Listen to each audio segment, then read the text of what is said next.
Call this meeting to order. We're going to start out with a moment of silence before we begin.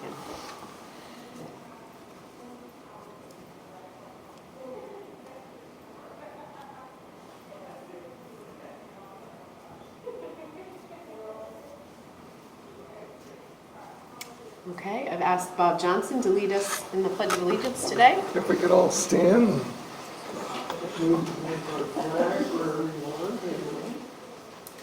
I pledge allegiance to the flag of the United States of America and to the republic for which it stands, one nation, under God, indivisible, with liberty and justice for all. All right, I want to thank everybody for coming out this evening. Excited to see everybody there and hear from some of you later as well. Before we get started today, I just wanted to recognize Jamie Stoops, as this will be her last board meeting. So we, from the board, just have a small gift for you and a thank you card for all that you've done over the last 20 years, but especially over the last 2 years in the transition period. So thank you so much, Jamie, for all that you've done, and all the best in the future in all your endeavors.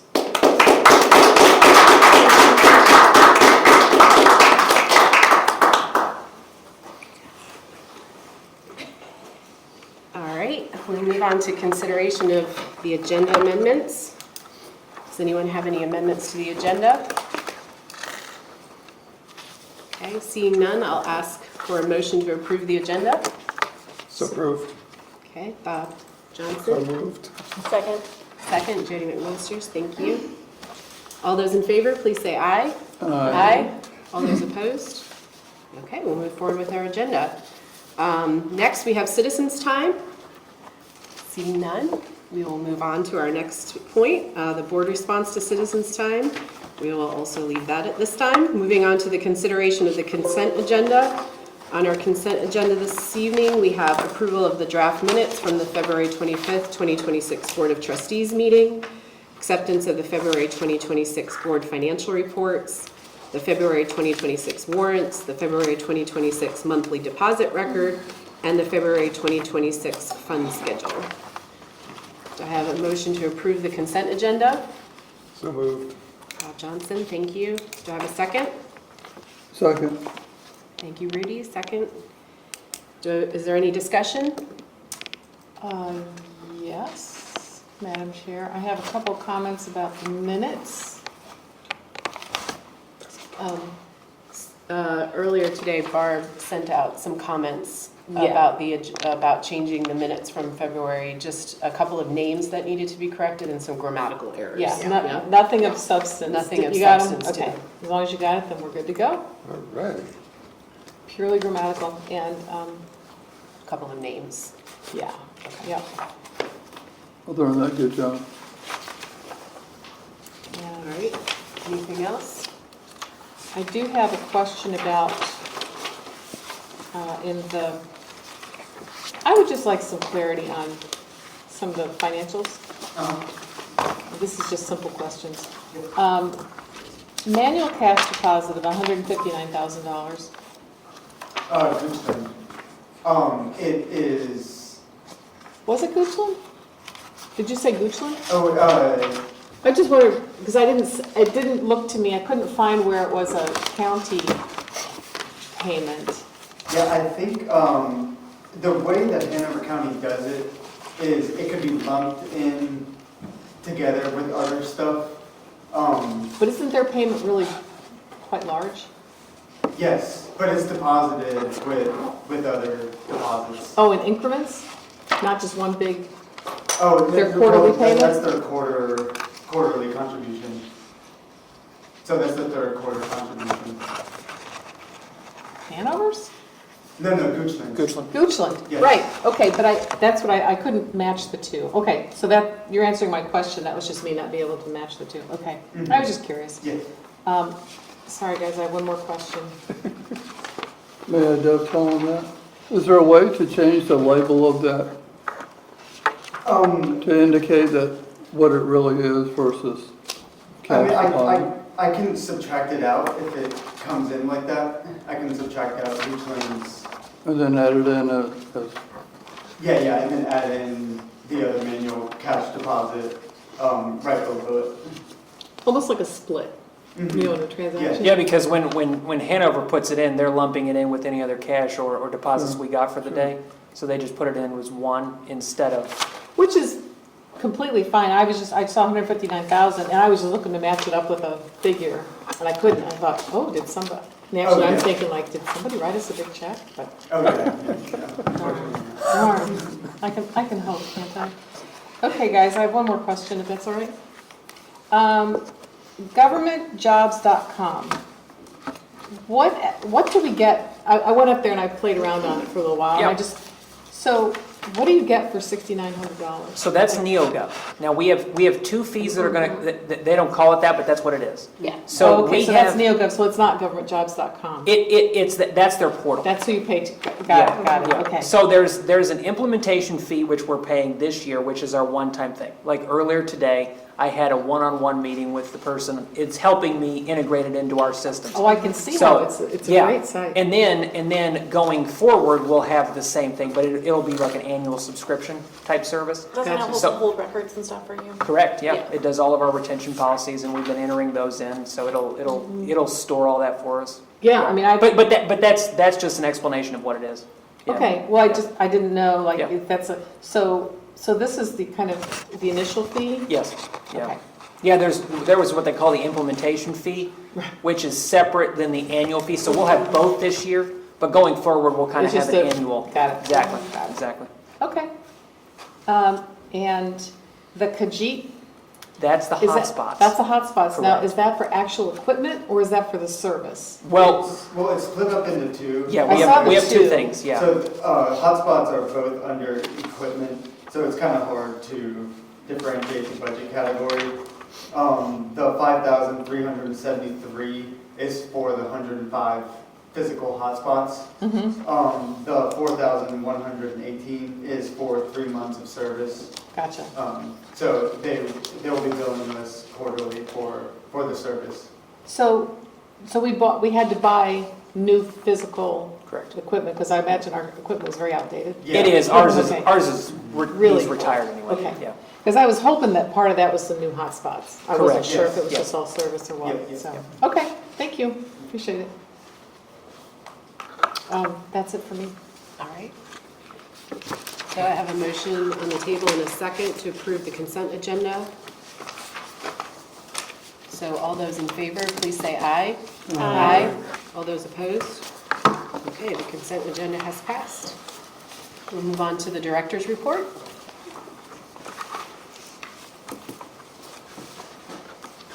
I would like to start by introducing the branch manager of the Atlee branch, Heather Maury.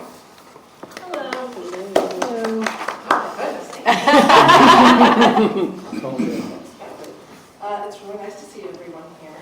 I just wanted to take a couple of quick minutes, there we go, to just talk a little bit about some things that are going on here at Atlee. So, first thing I put up was partnerships that we have that are going on here. So we have the NAACP, they host their monthly meeting here, as well as having any special events, such as book discussions, film viewings, which also results in discussions. SCORE Richmond, they offer workshops to small businesses and entrepreneurs to help them get started and then keep the ball rolling and be successful. And one of the fun ones is Rhythm Ranch Homestead. They are doing programs for us. Basically, the first one was homesteading one-on-one. The next one is goats, and they will have goats. Wait, that's on Saturday when I work. Yay! And then poultry one-on-one. So those have been really fun and well received so far. Also, we also have a group, GHT Insurance Services. They present programs for us on Medicaid. And we just had one last week, and several of the attendees came up to staff and said how much they appreciated it, how much they learned in that discussion. And they were hoping to get even more programming specifically related to retirement and how that happens and how you do that. So I'm in contact with her, and so we're going to get that set up also. I met recently with Kathy Alkane. She is the Regional Director of Community Outreach for the YMCA. And we discussed ways that we can support each other. And I'm also now in contact, thanks to Kathy, with Jenny Cheatham, who is the Executive Director of Youth Development at the Y. So also working with her on ways we could do that. My personal way of thinking doing that is going to the Y, because I know they have after-school programs, and perhaps maybe once a month doing some sort of a story time, music and movement, something like that, a STEM program.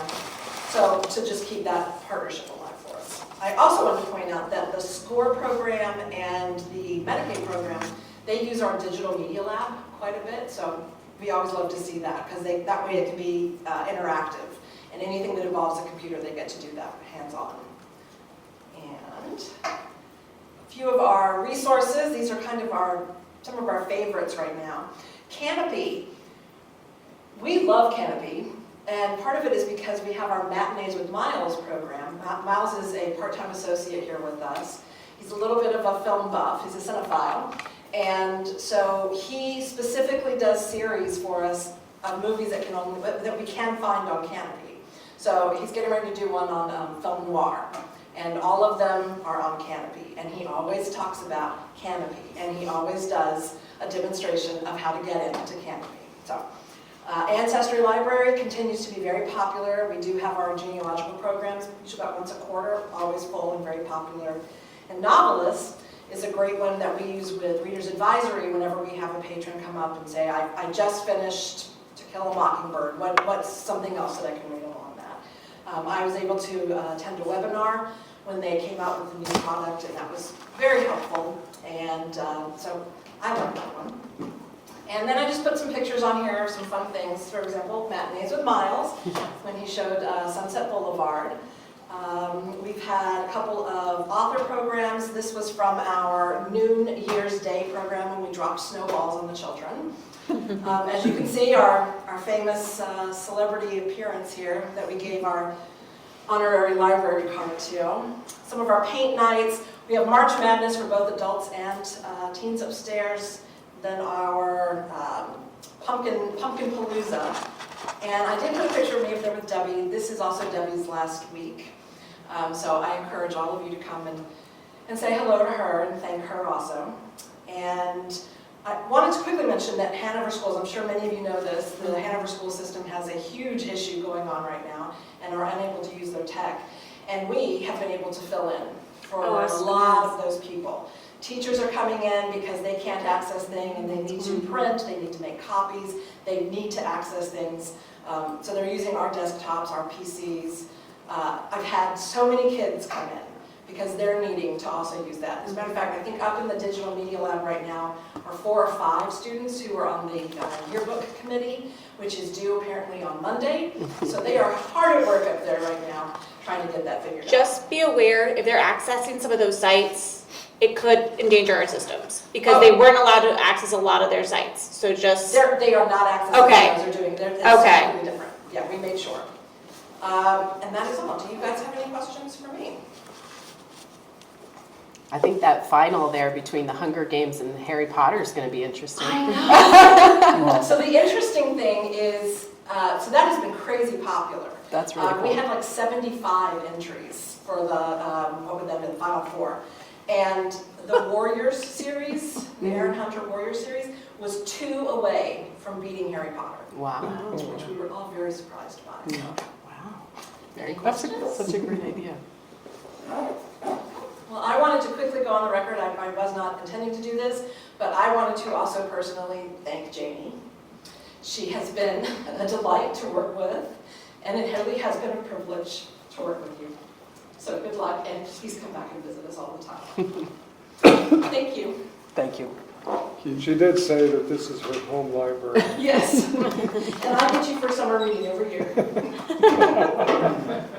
Thank you. Thank you. Mhm.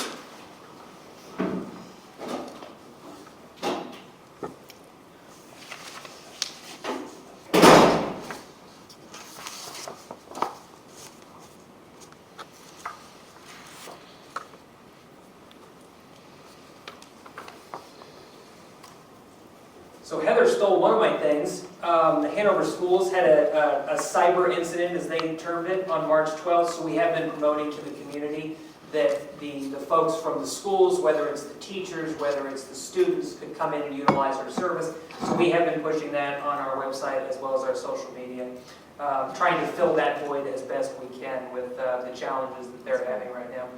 A few other things.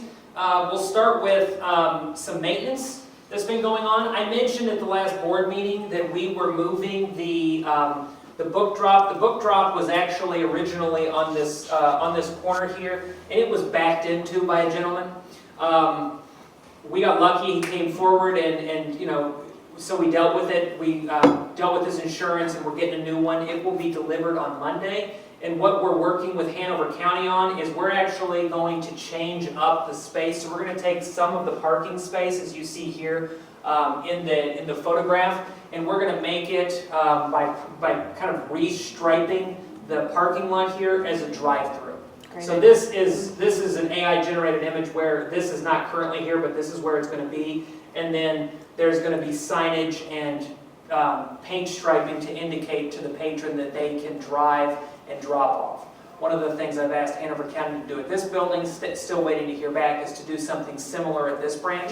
There's a lot of demand for that, and as you probably know if you come here often, we have a lot of folks that kind of pull up on the curb, park their car, get out, walk over, so it creates a bit of an obstruction from time to time. So we're trying to serve the patrons with a meeting a need of doing some kind of curb drop-off for their books. So this is a project that we'll be working on next week. The other thing too is the ball field at the Montpelier Center is going to be opened on Monday as well. So I'll be attending that for us. But this is going on next week. Another project that I've been talking about since my first board meeting is the ramp. And as you see from this photo, the ramp has finally been removed. This week they're working on laying the foundation, and they expect to start doing the settings and the baseline for this project starting this week. This project is anticipated to be done by the beginning of April. That's the current timeline, and we're on schedule. The weather's been pretty good. You see here though, when we had that rain, that trenching filled in. One of the things I had to work with the contractor and with our folks at Hanover County on is the architect really didn't do any backfilling and grading on the wall here. So in talking to our folks at Hanover County and the contractor, they're regrading this, and this work may be done because this picture is several days old. But so the water in the future flows back out into the grassy area here, because as I've talked to this board several times about the water issues with the basement when there is that. So I just wanted to make sure we're at least preventing it from this side before we get to that work. So that's also part of this process as well. So this should be done by the beginning of April. We're doing a composite decking, as well as aesthetically, you're not going to really notice the difference from the former ramp, except for the concrete decking is being replaced by a Trex composite decking. So that'll be really the only visible change for somebody looking at it from the previous ramp. We did not end up changing any of the dimensions at all because it would have slowed down the process with the Architectural Review Board. I thought the walkway wasn't quite ADA compliant, so I thought it wasn't. Because it was an existing project, they basically let us have it as is. Oh, okay. Yeah. Because it's an old property, we didn't end up having to go through some of the permit process that you would normally, because we were basically putting back the exact same thing. Gotcha. So, yeah. It's kind of grandfathered in. Yeah, exactly. I just wanted to give a quick update. We hired a new systems engineer, which will be starting April 16th. Very excited to have Alan Goodman join us, formerly of Randolph-Macon, as well as our collection librarian, which will be starting April 16th. And that is Kate Imheiser, who's our current branch manager at the Mechanicsville branch, will be taking that role. So we'll be hiring for a new branch manager in the near future. We currently have 2 positions open, 2 associate positions at the Ashland branch, and an assistant branch manager here at Atlee. I wanted to notate this in the director's time because this is a change. One of the things that I've mentioned before is, and of course she's gone now, otherwise I would compliment her, all 24 staff members here at the building report to the branch manager. So what we're doing is we're breaking it into two. There's going to be an assistant branch manager, which will supervise the paraprofessionals, the staff members who are customer service focused. All of those will go under the branch manager going forward. And the professional librarians, the janitorial staff, and some other folks, including the assistant branch manager, will all now report to the branch manager. That's a change. We were able to make this change with no budget impact because of the fact that the person who currently has the library assistant job has been here a while. So there's no budgetary impact for that change because we did raise the classification up internally. Okay. A few things to note. We are partnering with the Pamunkey Regional Jail to do a bit of a book drive for them.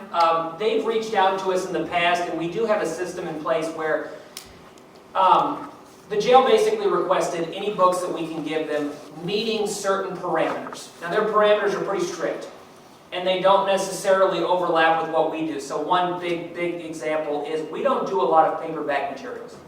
Most of the books that we purchase internally are hardcover.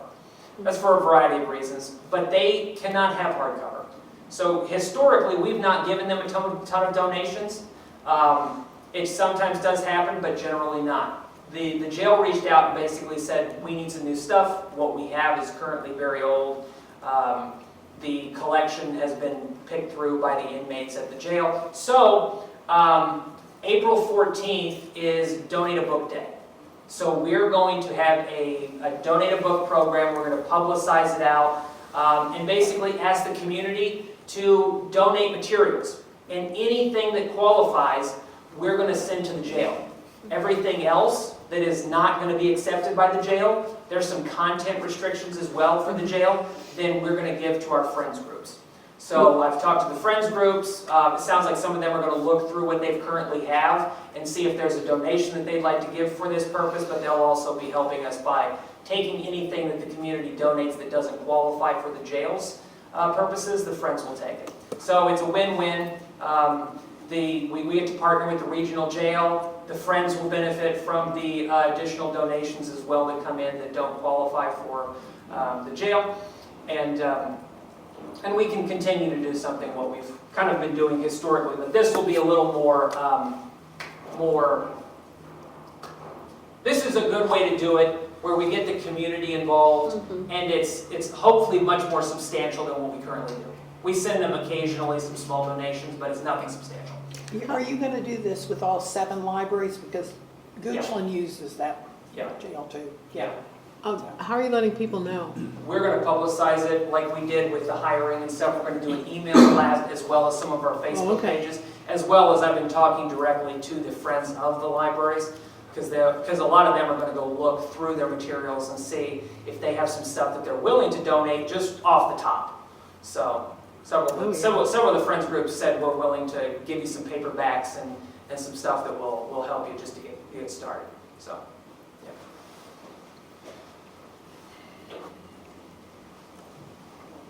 Another partnership here, and I'll pass this around. We just got this last week, so we're partnering with the Science Museum of Virginia. And some of you have probably seen the backpacks lying around the building, so we currently do park passes. Very popular this time of year, leading into the summer, where you can come in and get the state park pass, so you don't have to pay to enter the parks. This is very similar with the Science Museum. So a family can come check this out. This is good. For 2 weeks, the person can take this out, and it gets the whole family in, 2 adults and up to 4 kids. So it's a great opportunity. It's a great partnership for somebody to come here locally, grab this, and then take it in as basically entrance for the day to the Virginia Science Museum. So we're excited about this new project as well. That's a good idea. So this is holdable, and So how many copies of this do we? and it's a cool way. So that is actually 3D printed. How many copies of this do you have? I think 10. 10? Yeah, but we can make more. Yeah, they gave us the 3D print file, which of course we have 3D printers, and they gave us the makeup. So we can make more if we need them, and we're going to see how the demand goes. So yeah, it's a cool partnership, and the parks passes are very in demand. So we believe that these will be Oh, too. that's, yeah. Yeah. So this is a great way. Tell us about the park passes. The park passes are the state of Virginia. Basically, we get, we have in our collection basically passes to get in, so that the families can check out a park pass from us, and then they don't have to pay for entry to the park. So it's a really great way to State promote them. parks. How many do Yeah, you the have? state parks, yes. Okay. How many do you have? Do you know? We have at least 2 out of every. Yeah, we got several, yeah. And it's really cool because it comes with like bird identification guides Yep. and magnifying glass. Yeah, it's in this like little nature backpack where they have different things in there that you might want to use when you're at the park. They used to have like little what do you call it? Like you catch a bug. Nets? Yeah, nets. Yeah, How long can people keep the little pack? 2 weeks. Have you thought about contacting the schools and letting them know about this? No. But I mean, we've had this for several years because. Well, I'm talking about specifically the science one, because I'm thinking about maybe some kids who don't usually get to attend because of cost. Yeah. If they're a Yeah. member, that might be a reason for them to Yeah. join. So I would contact maybe Yeah. some school libraries, Yeah. some of theirs, Yeah. and let them pass that information out, Sure. because that could bring in people. And it will definitely be promoted. Especially in the Right parks. now, these aren't actually in the system yet as holdable. Right. So if you're listening to this, don't go look for it quite yet. But it should be in the coming days. Because Yeah, but- we literally just got these. But pass it out maybe on Yeah. like the Yeah. last couple of weeks of school, Yep. for families to have an opportunity to check it out, come in, register for a card, Yep. be able to take the pass. It's a double whammy for them. Yeah. Especially for kids who don't usually get to have that, Yep. and then they're in the library. Well, at this time of year with spring break coming up, with, the summer holiday, coming close, it's perfect time of year for this kind of stuff, for sure. That's a great idea. Yeah. Okay, one last thing, and then I need a photo of everyone from the Board of Trustees, because the board, as you guys know, has been nominated for the Spirit of Volunteerism Award, and I promised my contact in Hanover County, which I would get a current picture. So before everyone leaves, we have to do a board picture for you guys, because they want to put you up and advertise you. So anyway, that's all I got. Thank you. Okay, the next item on our agenda is any questions from the board? I think we asked them all throughout, so Right. we're out of questions at the moment.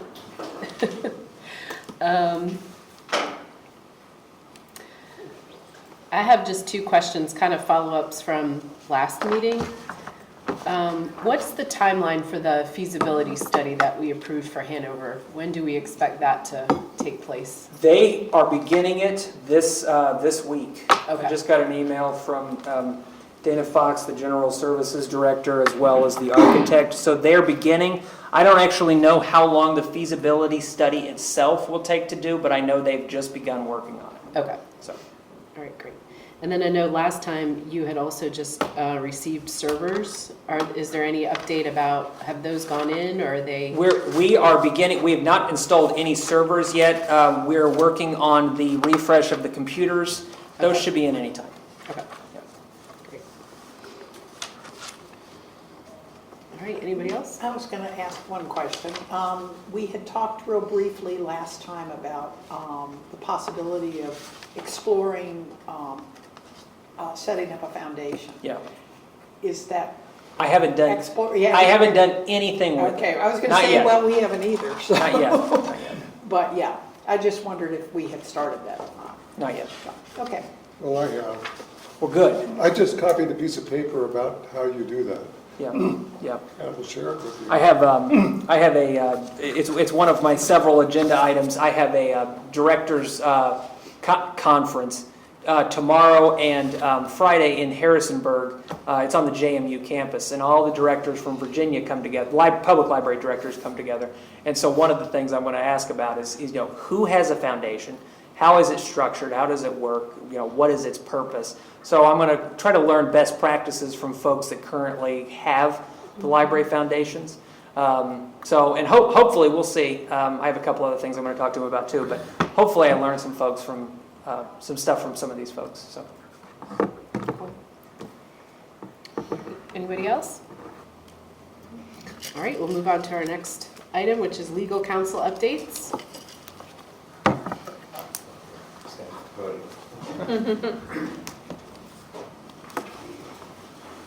Evening, members of the board. I don't have too much this evening. I just want to highlight something that I mentioned last time. I've been, part of my responsibilities in the Hanover County Attorney's Office is that I monitor legislation, primarily for the Board of Supervisors in Hanover, but there is some overlap, and there's two things that I just wanted to make sure you all were aware of. The General Assembly has generally finished their work downtown. The one thing that they have not resolved yet is the budget for the upcoming biennium.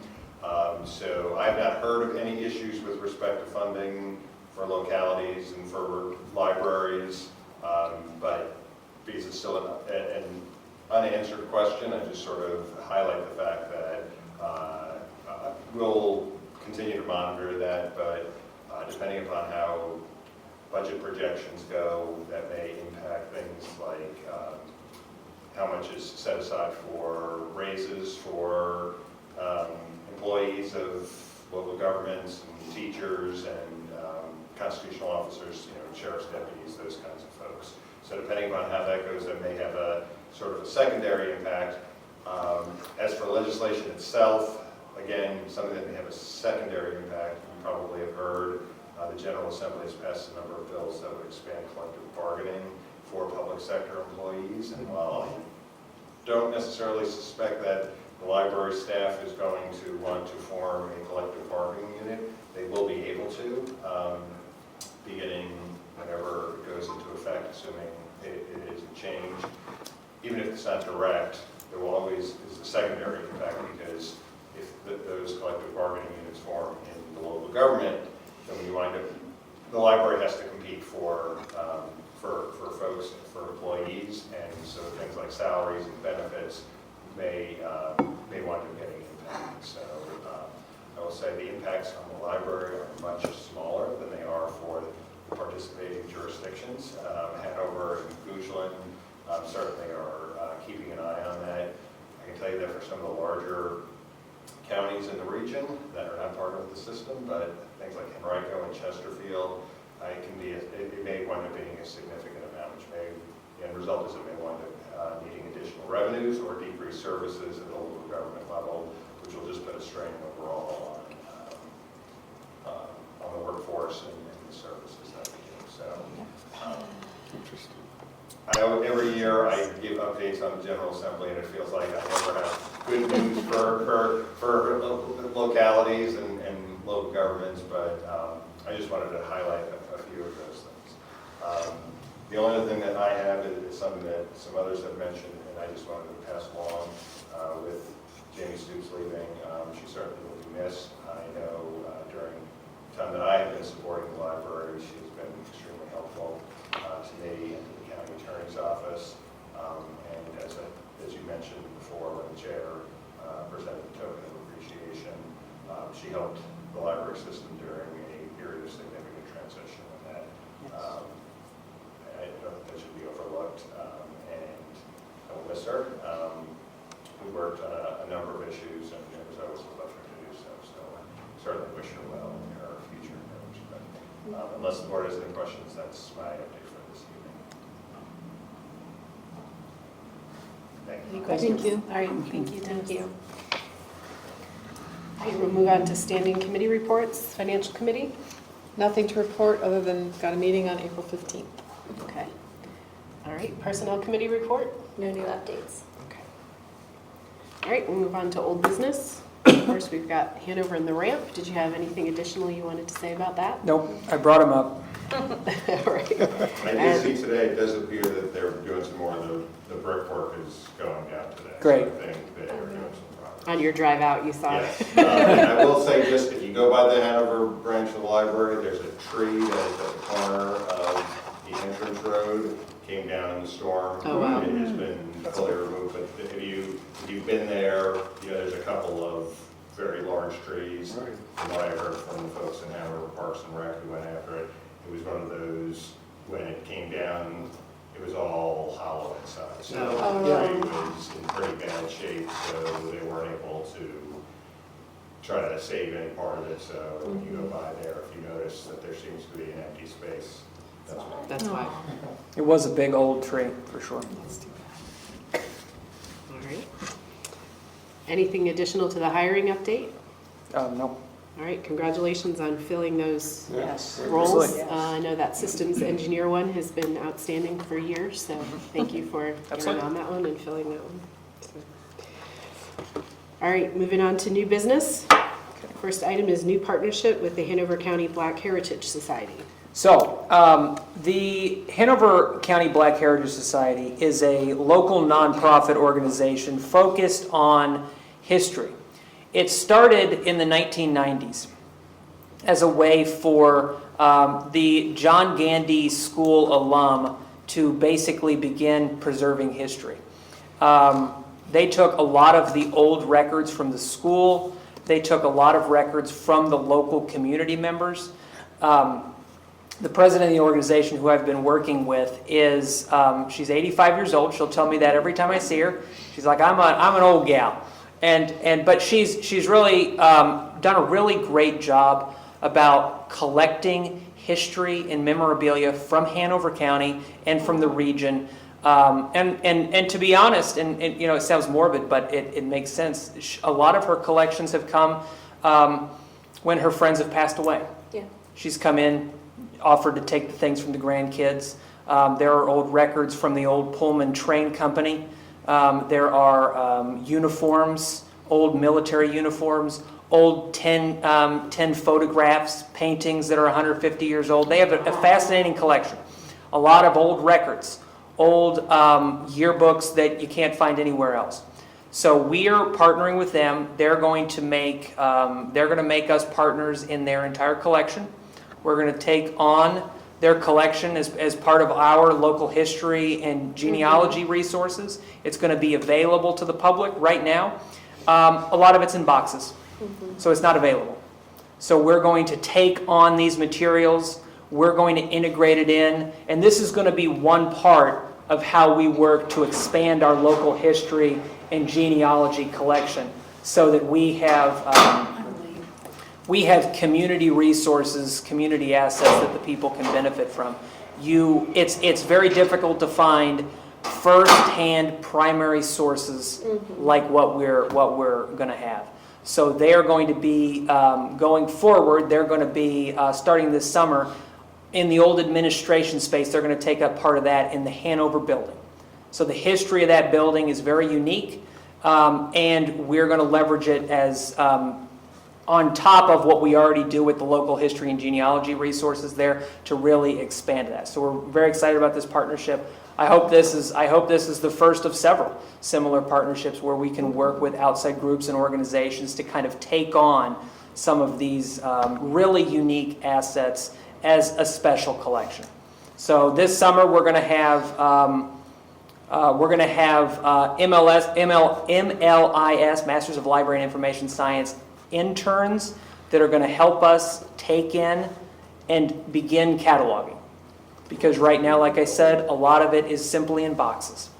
So we're going to, over time, we're going to work to make it accessible to the community. It's also a unique opportunity to kind of leverage what we're doing. This weekend, this opens up some preservation grants that are available. So there's one that I applied for this weekend. We'll see how that goes. But anyway, so it opens up unique opportunities for us that we don't currently have, and it's a really awesome opportunity to preserve pieces of the county's history that currently is being worked to be preserved, but we're going to do it in a way that libraries are known to do it. We're going to do it well, we're going to protect it for years to come, and we're going to make it accessible to everyone where it's not now. So it's an exciting opportunity, it's an exciting partnership. So we're looking forward to launching that. Their board of trustees just approved the move, so they're going to be coming on board in the coming months. So, yeah. Zach, where will the collection be housed? in the third floor, the old admin space at the Hanover Library. Very Yep. Is there any concern with heat or humidity I don't think so. with that No, I don't stuff think being so. up there? Okay. No. It's honestly a better location than they currently have. They're in the old, next to the Henry Clay Inn, there's an old building in Ashland. Yep, I know what you're talking about. Yeah, and they have an office in the back, and it's they call it a museum, and it's open by appointment, but this will make it accessible during library hours. This will greatly expand what they've currently got. So, Would you display it throughout all the libraries? Or? well, my hope and what I told her, because Carolyn is working on a grant with the town of Ashland for this. And what Okay. I told her I would love to see in the future, like right now in February for Black History Month, we had a display from them that we took some of their photos and we're displaying it in the Ashland Library. Because you could throw a rock and hit them almost. Right. Very close. And so what I would love to see over time as part of our outreach efforts is to be able to loan out part of our collection to organizations. So say, for example, if a school, if Hanover County wanted to put up a display, we could give them part of the Pamunkey Regional Library Heritage Collection to put on display.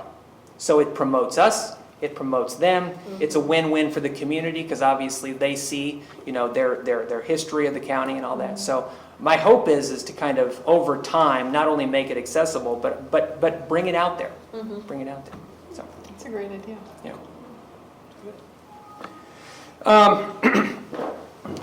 Hanover County, and I'm going to kind of do a little show and tell here.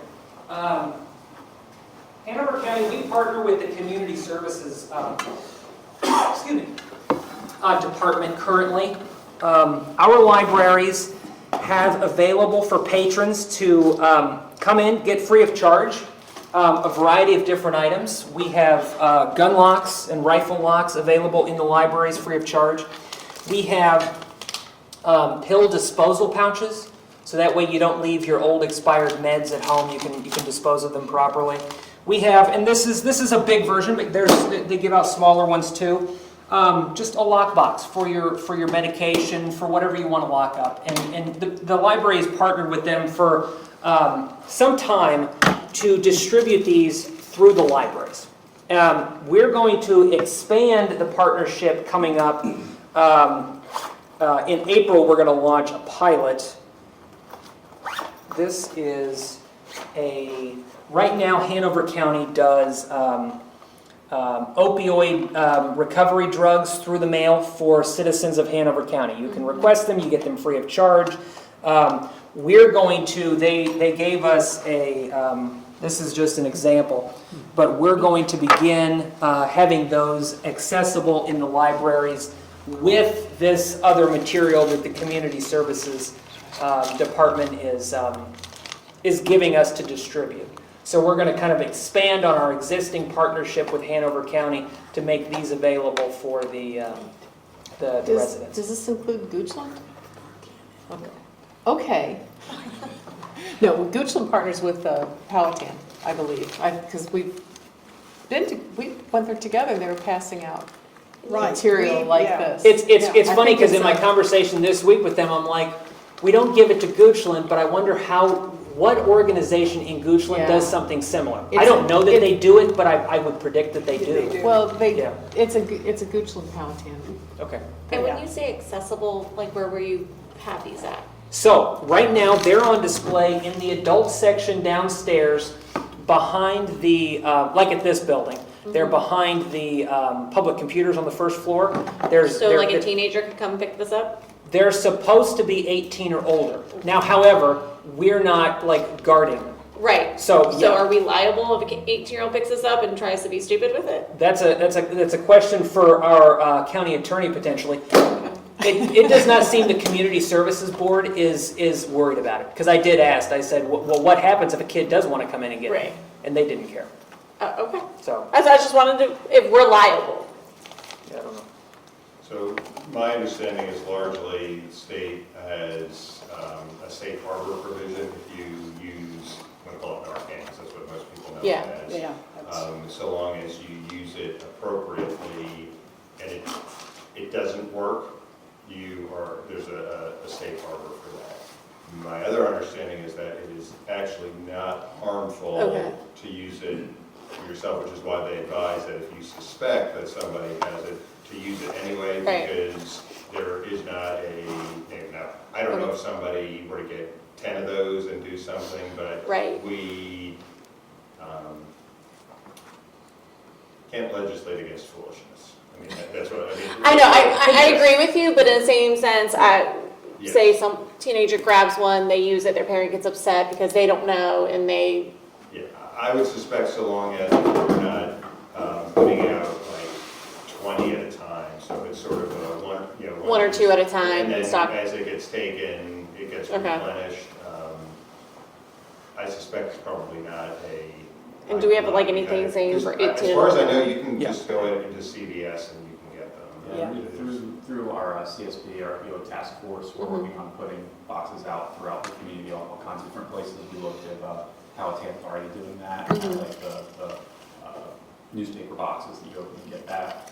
We looked at other localities that are doing it for much longer to see if we had that same question. They really haven't had a problem with them being pilfered, taken, or used inappropriately. So it's a valid concern, valid question, but our research and talking to others that are further ahead than us on this Okay. have not seen that. Okay, that's good to know. Yeah, they did bring up the examples of Henrico and Chesterfield specifically as kind of where they're learning a lot of best practices from. So I know our partners in those counties have adopted this kind of thing too. Didn't I hear something about Paul Green putting a box out there at the park? That's one of the locations. Yeah. We're looking at some others as well, hotspots for overdoses in the county. It's always tricky because you want to have safety devices out there, and I'll use a good example. I know that there's an initiative, and I think there's actually going to be a state code requirement that all parks have AEDs, and used properly, those things are great, Right. but they also are things that shock your heart, and Right. so they can be misused, but they're intended to be where the public can have it, so ball fields and playgrounds and things like that, so. Yeah, this might be a little bit more of a temptation for a teenager. I did tell them that we were going to assess it, and I told them my history. When I worked in the Midwest, we were at a large metro library that tried this. We had to undo it in 6 months because it became a magnet for overdoses inside the public libraries. And I let them know that history, that I've seen that. I've seen the bad side. I'm not expecting that to be this case because, frankly, last year they said there were 3 overdose deaths in all of Hanover County, which that every death is, impactful, but that number is very small Right. compared to Comparison. that area. Yeah. So it's not the same demographic. So I did tell them that we'll watch it, and if it becomes something. Like, I want to be accessible. No, I not just know, I know. Kids being kids. Yeah. So we're going to try it out, see how it goes, and then we will assess if there's any issue with misuse or anything else that could be a potential consequence. I honestly don't think that'll be the case. Okay. I'm optimistic. How will you notify people that it's available? They're going to do some promotion on their end that says, you can pick these up at the library. We're going to do the same type of thing. Okay. Right now, in fact, we actually have a lot of our libraries the marketing material for the Narcan by mail service. So we're already kind of promoting internally some of that as well. So we'll continue on that type of that thing as well. Has the library done any partnerships with like the Hanover Health Department? I know they do like a training on using Narcan. It's funny because we're going to do the Revive training for all of the library leadership team in the coming months, and then I offered to them, and they like the idea that they got to work out the logistics of timelines, but they'll probably do community-based versions in our library, so they'll come in and do community trainings, and then they'll give the they'll give this away as part of that training. So that way, the community members can see that they're doing a Revive training. They can come in and get their free Narcan kit, as well as the knowledge that they need to kind of use it properly if they ever needed to or wanted to. Yeah. Great. And you all have already done the AED training. Yeah. That's already been done, so yeah, the more training they can have, the better. Sure. Yeah. Great. So exciting. All right, we'll move on to our next agenda point. Any other business? All right, seeing none, we'll move on to adjournment. So I'm looking for a motion to adjourn. So moved? All right, Barb Sloan, do I have a second? Second. Jody, second. All those in favor, please say aye.